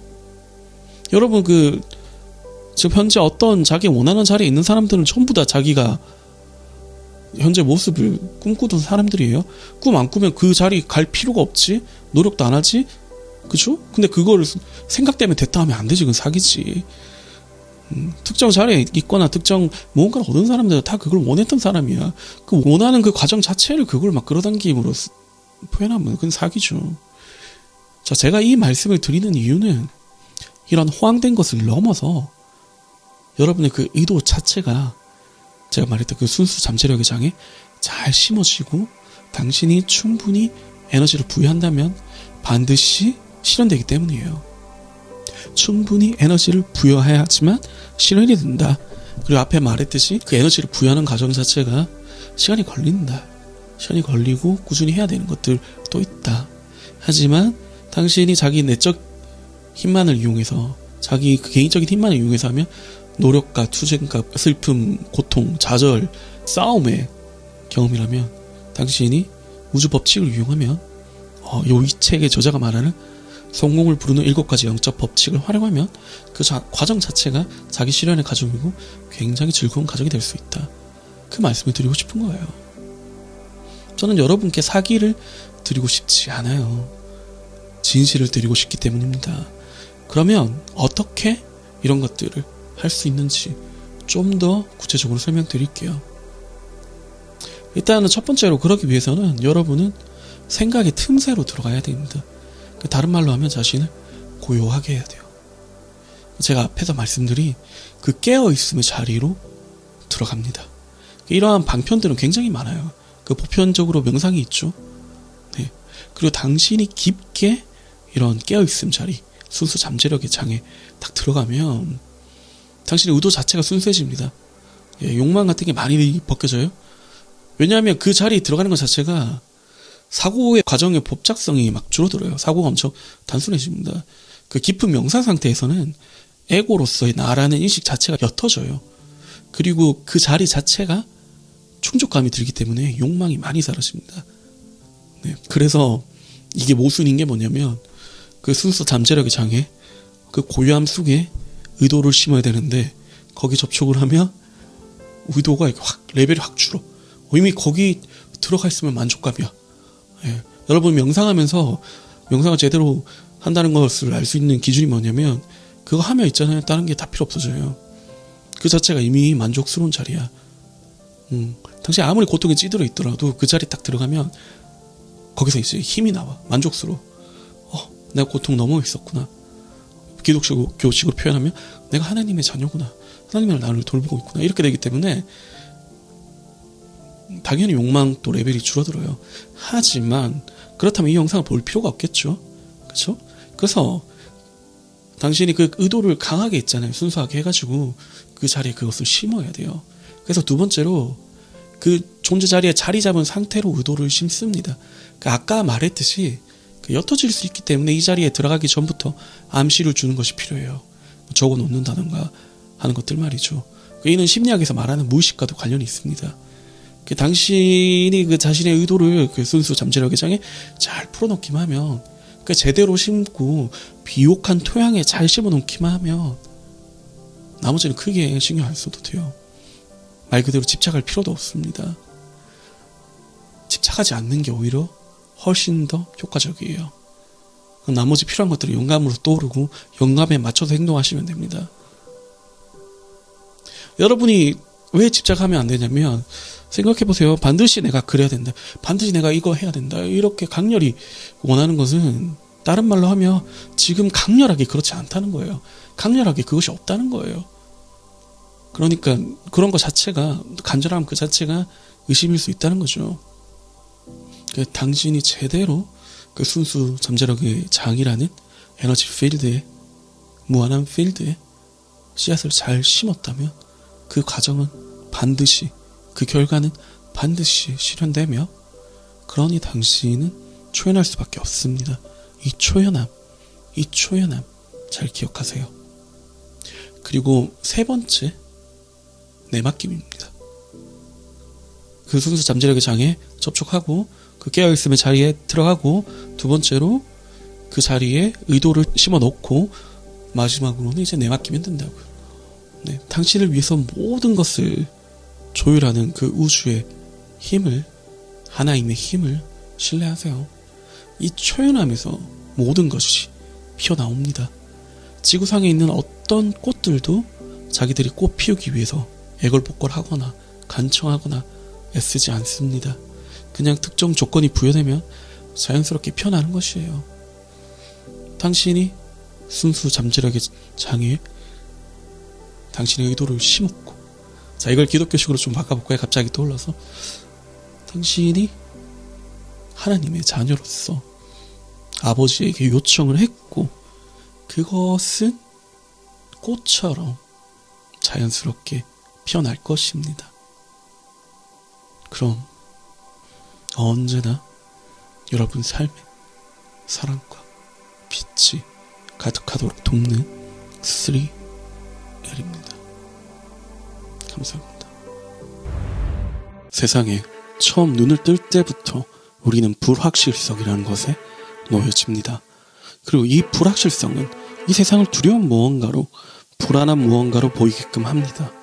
하지만 이 불확실성을 넘어 초연함을 발견하게 되면 당신은 완전한 자유를 얻게 됩니다. 불확실성 속에는 자유가 있습니다. 미지의 세계, 모든 가능성의 장으로 기꺼이 들어갈 때 우리는 우주를 조율하는 창조적인 마음을 활용할 수 있게 됩니다.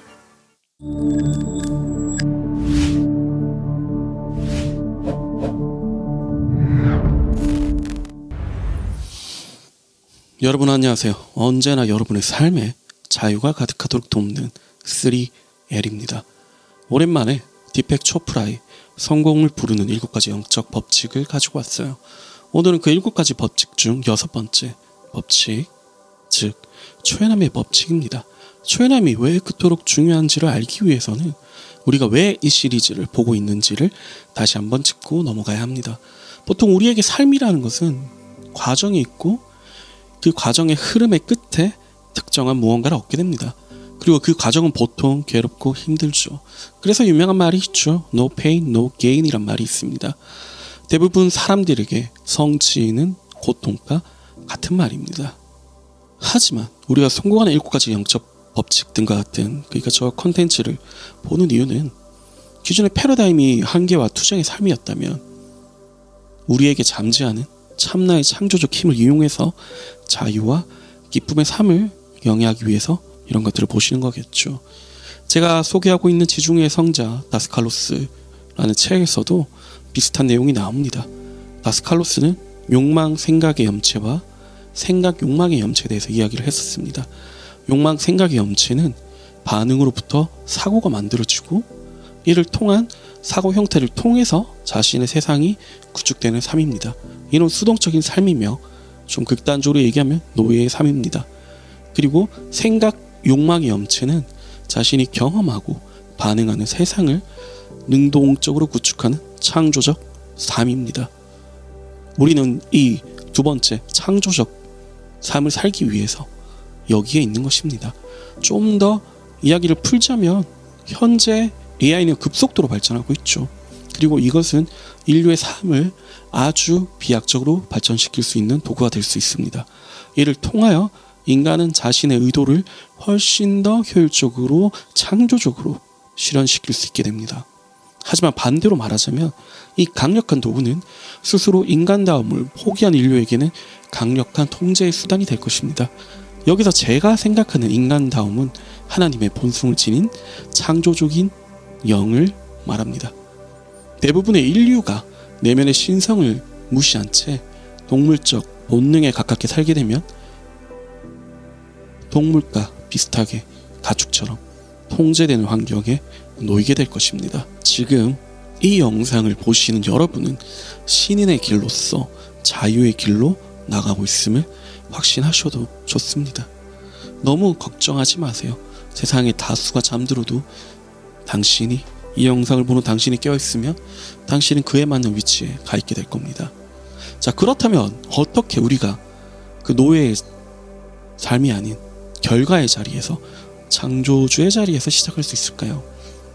자, 여기서 핵심이 오늘 말하는 6번째 법칙, 초연함입니다. 이 초연함이 왜 중요한지 이해를 해보려면 창조주라는 것이 있다면 어떤 마음에서 이 온 우주를 창조했을지 한번 상상해 보세요. 창조주가 일말의 의심이나 불안이 있었을까요? 그런 생각은 띠끌 만큼도 없었습니다. 당연히 창조주가 의도하는 것이 실현될 것이라는 것을 알고 행했습니다. 일말의 의심도 없이요. 이것이 초연함입니다. 당신이 그 마인드를 한번 느껴보세요. 여기서 시작하셔야 합니다.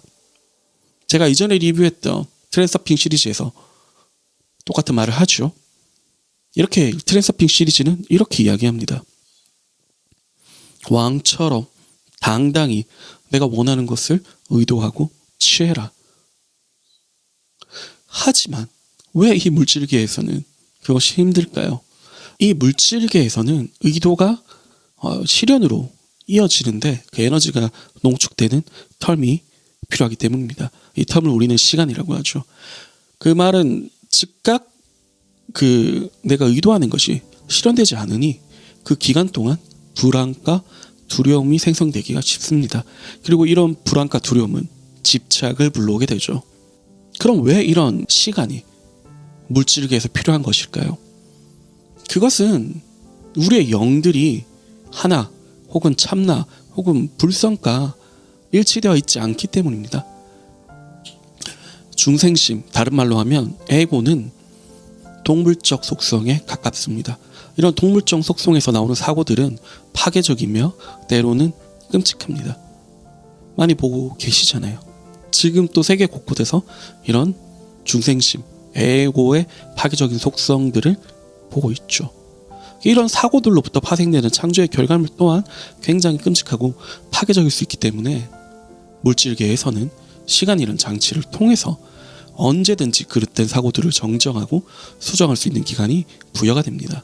또 다른 의미로 표현하자면 우리의 본성에서 벗어난 부정적 사고들을 실현해 볼 수 있는 놀이터가 이 우주기도 하죠. 말 그대로 모든 자유가 주어져 있어요. 물론 자유와 책임은 동의어지만요. 그래서 초연함에 대해서 계속 이야기를 이어나가자면 이 초연함의 바탕에는 참나의 힘에 대한 확고한 믿음이 있습니다. 하지만 집착의 바탕에는 두려움과 불안이 있죠. 안전하고자 하는 욕구의 바탕에는 참나에 대한 무지가 있습니다. 이게 무슨 말인지 좀 생뚱맞죠? 그래서 좀 더 설명을 이어나가자면 모든 것의 근원은 참나이며 참나는 모든 것의 필요를 충족시키는 방법을 알고 있는 의식입니다. 참나는 모든 것이에요. 모든 것. 아직 구현되지 않은 것까지 다 포함된 게 참나입니다. 온 우주입니다. 하나입니다. 여기서 당신이 보는 모든 것들은 상징이에요. 온 우주가 투사이며 이 말은 온 우주가 상징입니다 라는 말과 같은 말입니다. 지금 제가 입고 있는 옷, 돈, 집 이런 것들은 상징에 불과해요. 조금 예를 들자면 돈은 신의 사랑의 투사물이며 신의 힘에 대한 투사물일 수 있습니다. 집은 신의 품속에 대한 투사물이며 안락, 편안 등을 상징합니다.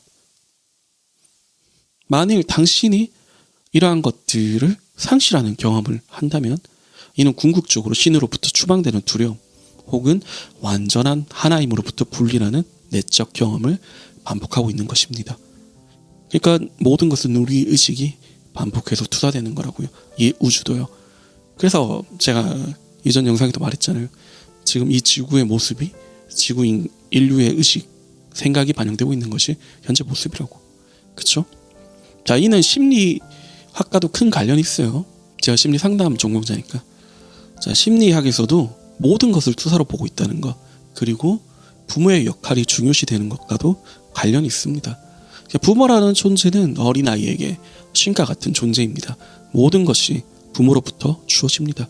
물질적인 부분, 정신적 안락함, 정서적 편안함, 이 모든 것은 신의 사랑과 힘을 상징합니다. 그래서 어릴 때 부모로부터 정신적 외상이 성인이 된 이후에도 그 성인이 겪는 왜곡된 세상의 경험과 큰 관련이 있는 것입니다. 그 하나의 의식이 투사되는 개념에서 조금 세분화될 뿐이지 모든 것은 투사입니다.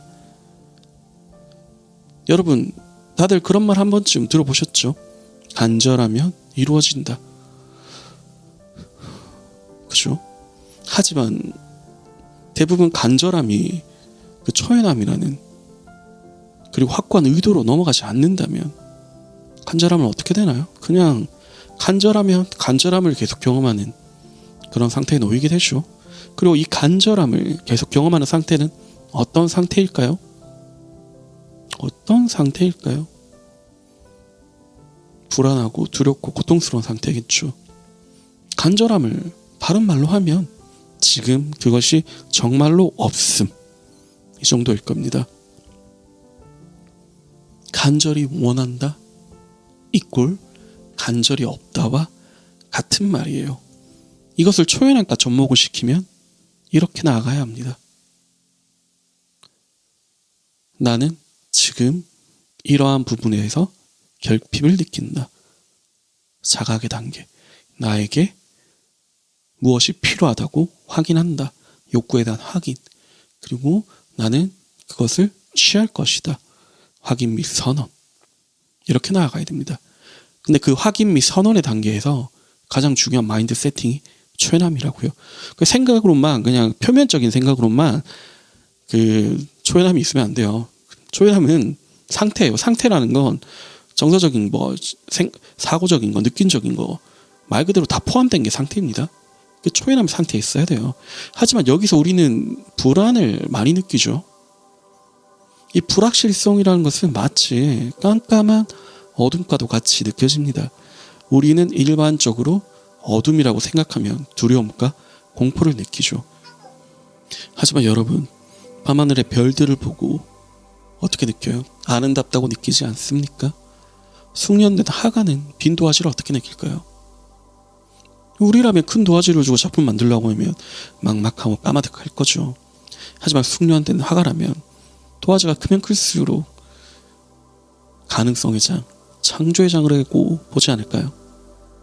마찬가지로 이 불확실성도 두려움이기도 하지만 다른 말로 하면 가능성이기도 합니다. 그리고 당신은 창조주의 불꽃이며 당신은 모든 자신의 의도를 실현할 힘이 있습니다. 그 점을 철저하게 이해할 때 당신의 이 불확실성이라는 어둠을 자신의 실현을 위한 하나의 장으로 보게 됩니다. 당신은 집착하지 않고 초연하게 자신을 실현하게 됩니다. 이 불확실성이라는 놀랍도록 아름다운 가능성의 장 안에서 말이죠. 여러분, 저는 어릴 때 어둠이 두려웠습니다. 하지만 지금 저에게 어둠은 하나의 포근한 이불입니다. 이만큼 포근한 이불이 어디 있을까요? 제 내면의 모든 가능성들이 여기서 쉬며 여기서 씨앗을 심습니다. 저는 여러분께 전하고 싶어요. 지금 당장 이 초연함에 머무세요. 그리고 이 초연함을 선언하세요. 이 초연함이 좀 막연할 수 있어요. 이것을 아시려면 명상하시는 게 가장 빠릅니다. 명상하시면 그 모든 걸 초탈한 그런 현재 타임이라고 하죠. 그런 마인드 상태가 초연함에 가까워요. 거기서는 이제 욕망이 많이 내려가요. 그 이전 내용과 다 연결이 됩니다. 이게 이 초연함에 머무는 게 굉장히 중요합니다. 이 초연함에 머물고 이 초연함을 선언하세요. 이 초연함을 선언하는 것은 다른 말로 하면 당신이 하나님의 자녀 혹은 부처님의 제자 혹은 창조주의 불꽃임을 내면에서 깊게 확인하는 것입니다. 그렇다면 당신은 자연스럽게 모든 것이 주어질 것임을 확신할 수 있어요. 그리고 이 확신 속에서 안도하게 됩니다. 그때서야 당신은 당신의 모든 삶을 억지로 통제하려는 마음을 내려놓을 수 있게 됩니다. 이는 불교에서는 집착을 내려놓는 것으로 이야기를 많이 하죠. 불교가 집착을 왜 중요시하는지, 집착에 대한 그 내려놓음, 그리고 이 집착이 모든 고통의 원인임을 불교는 누누이 얘기하고 있잖아요. 이게 다 연결이 되어 있어요. 이 마음에서 집착을 내려놓을 수가 있는 거예요. 이 마음 상태에서 여러분 자유를 느끼세요. 아무것도 필요하지 않음을 인식해야지 모든 것이 주어지는 자유가 있습니다. 아이러니하죠. 집착이 없는 마음이 자유로운 마음입니다. 여기에 당신의 의도를 심으세요.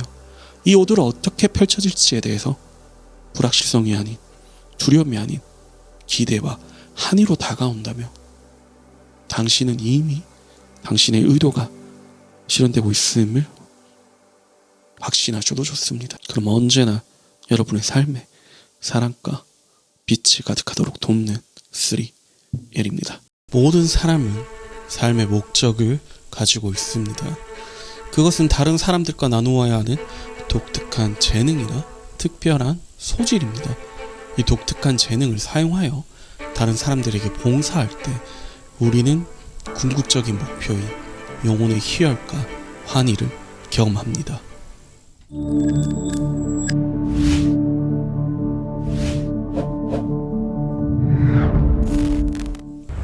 여러분 안녕하세요. 3L입니다. 자, 오랜만에 성공을 부르는 7가지 영적 법칙 시리즈 중 그 마지막 법칙, 다르마의 법칙입니다. 카르마가 아니에요. 다르마입니다. 자, 다르마는 우리 삶의 목적을 의미하는 산스크리트 단어입니다. 자, 이 법칙에 따르면 우리 각자는 독특한 재능과 그 재능을 표현하는 독특한 방식을 지니고 있습니다.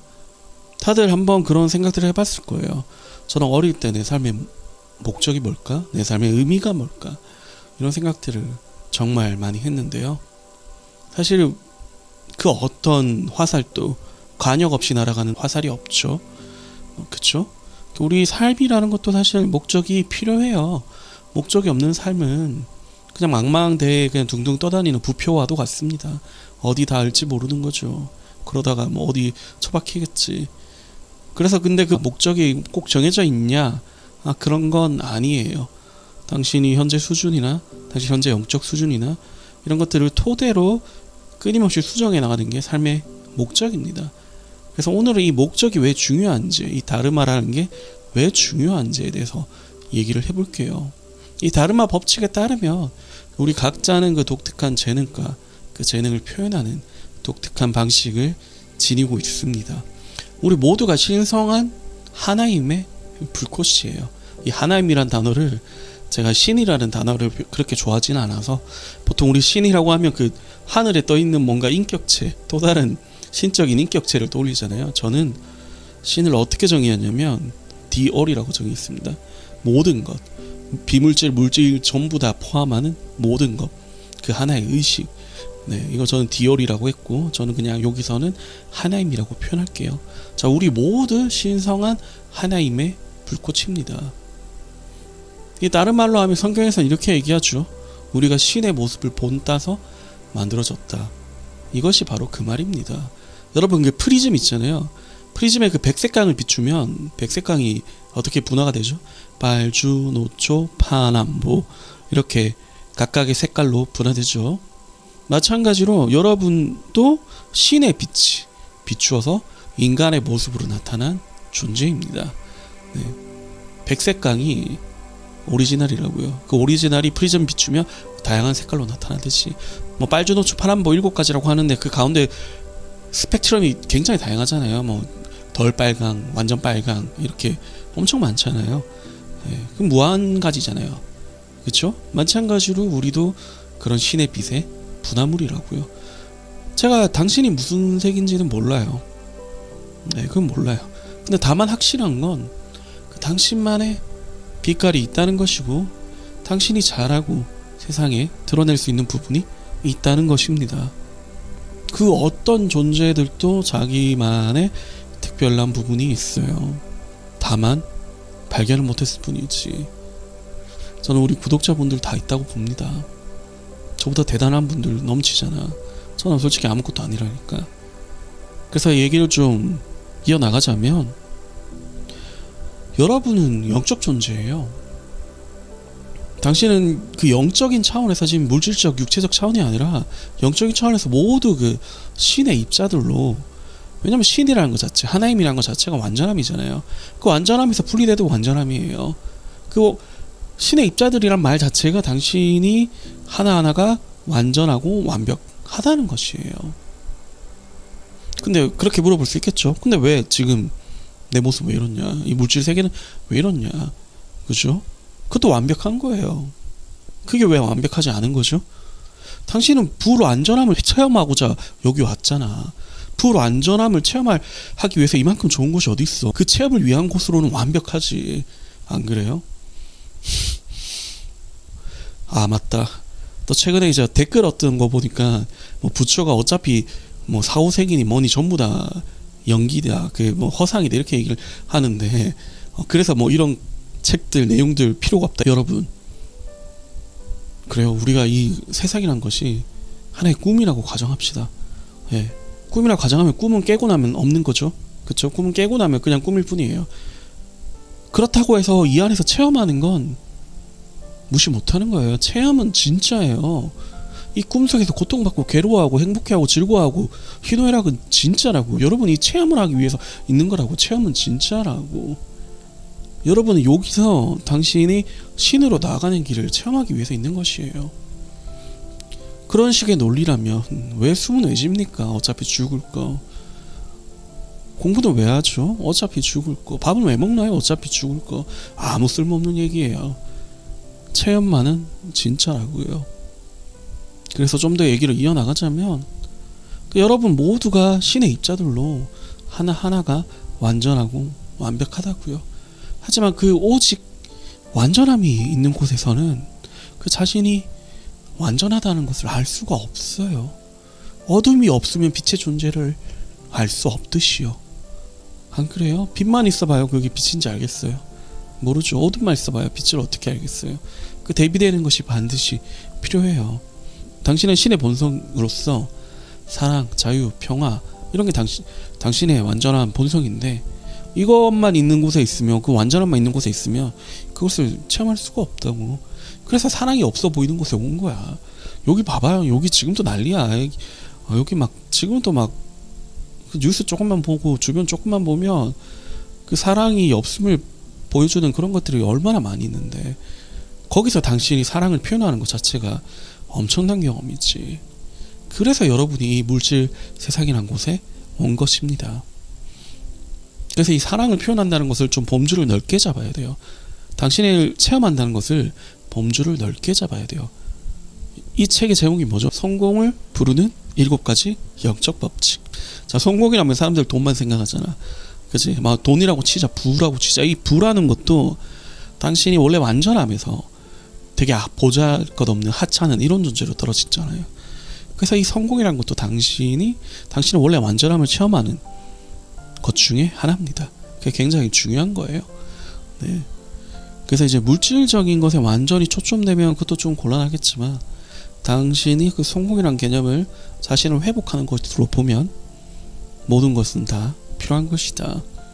그래서 여러분 지금 이 물질 세계가 왜 있는지 여기서 당신이 무엇을 체험하는지가 중요하고 이 체험이란 장소를 다른 말로 하면 무대예요. 여러분은 여러분 자신을 표현할 완벽한 무대를 만들었다고요. 이 무대, 이 우주를 누가 만들었냐? 우리 자신들이요. 여러분들이요. 우리 전부 다 합치면 그 자체가 신인데 안 그래요? 이 우주라는 무대를요. 그래서 여러분은 이 물질 세계의 이 체험에서 결국 어느 길로 나아가야 되냐면 하나님의 길로 나아가야 돼요. 지금 우리는 분리의 세계를 체험하고 있잖아요. 결국 나아가야 될 길은 하나님의 길이에요. 이 길은 통합의 길입니다. 여러분 지금 세상을 봐도 보일 거예요. 세상에는 분리하고 통제하려고 하는 두려움 기반의 사회와 사랑과 자유로 통합하고 하나로 나아가는 사회, 이 두 개의 세상이 서로 계속 끊임없이 싸움을 해요. 의식 싸움을 한다고.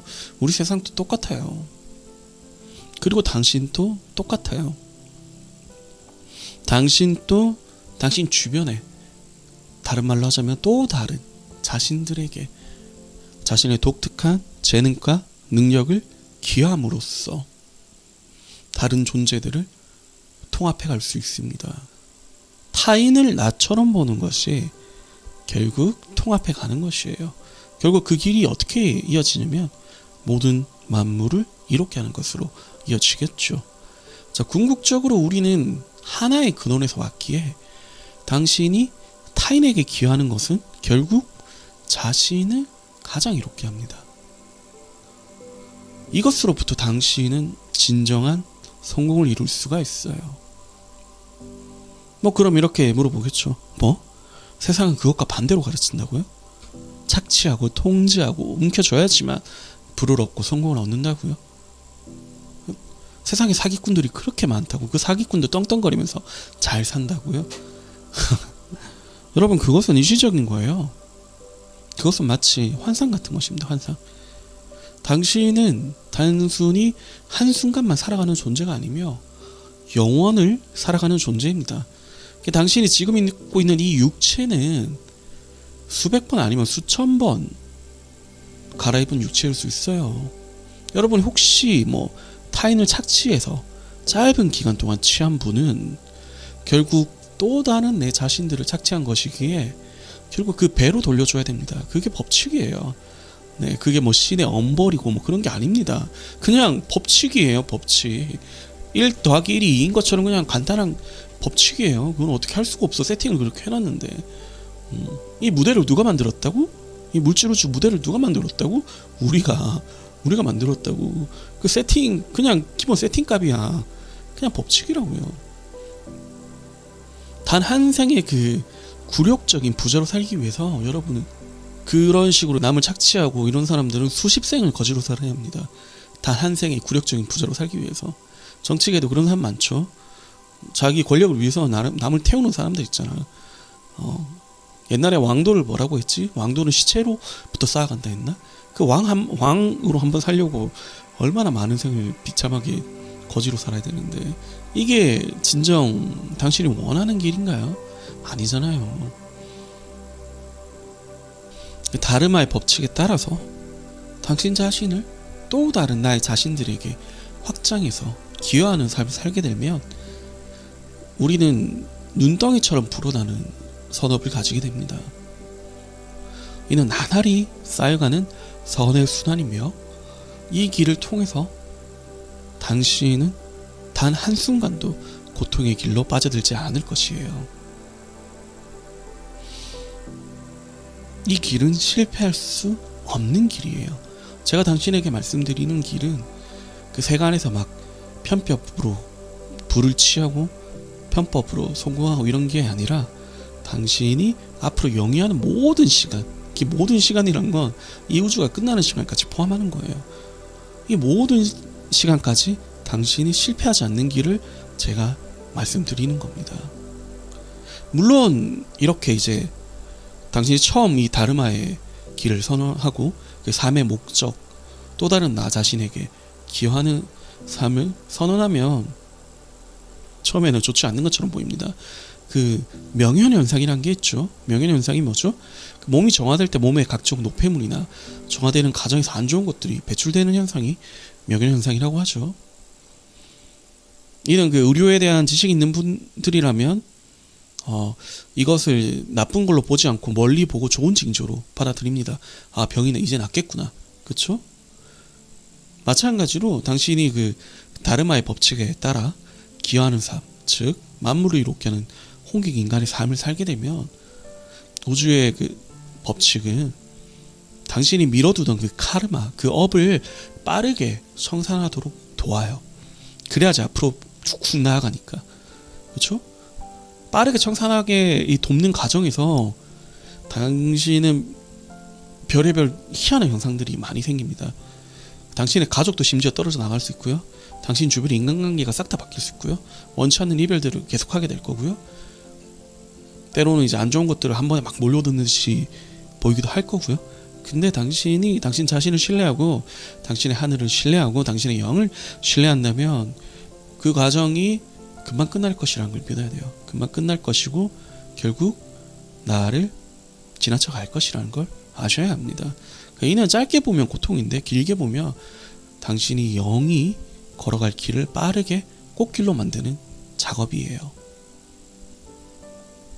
그래서 여러분은 어떤 길을 택할 것이에요? 끊임없이 숨고 통제하고 업을 만들면서 지연시키면서 계속해서 자신의 본성을 거부하는 길을 택할 것인가요? 이 길을 걷는 자들은 항상 자신의 업을 대신하는 무언가를 필요로 합니다. 희생양을 계속 필요로 해요. 자신의 죄를 씌우는 것이죠. 계속해서 그것을 반복할 겁니다. 정치계에서도 많이 보이죠. 그런 사람들이 계속해서 그 성공을 해서 그 한 생애를 그래도 나름 권력과 부를 취했다고 봅시다. 그 사람이 하늘을 속일 수 있을까요?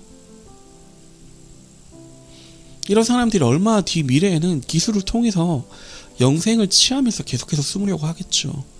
하지만 결국 그런다고 해서 그런 자들이 완전히 카르마의 법칙 아니면 하늘을 피할 수 있을까요? 불가능합니다. 그런 식으로 해봤자 업이라는 건 반드시 받게 돼 있어요. 그리고 그러한 상태에서는 행복은 없습니다. 행복은 없어요. 쾌락만 있죠. 네. 쾌락과 거짓된 행복만 있지. 그것이 아니라면 자신을 무한히 확장해서 자신의 존재가 신적 존재와 같아지고, 그러는 와중에서도 당신의 개체성을 마음껏 활용하며 나날이 쌓여가는 완벽한 지복 속에서 끊임없이 화신하는 신적 존재로 이 우주라는 무대를 완벽하게 누리는 그런 존재로 살아가시겠습니까? 이 영상을 보는 우리 구독자분들이라면, 우리 드림어브 여러분들이라면 답을 아시리라고 봅니다. 여러분은 영혼을 사는 신적 존재들이며 지금 여기서 다르마의 법칙을 구현하겠노라고 선언하는 순간 당신은 이미 하나의 신적 인간입니다. 이 시간이라는 것은 물질 우주에만 존재하며 당신이 스스로 의도를 내는 순간 이 시간 너머의 당신은 이미 신적 존재이기 때문입니다. 이 다르마의 법칙을 선언하는 순간 이미 당신의 물질적, 영적 성공은 이루어짐을 공포하는 것과 같습니다. 그럼 제가 항상 마음속에 지니는 문구로 마무리하겠습니다. 나는 언제나 다수를 이롭게 함으로써 나를 이롭게 한다.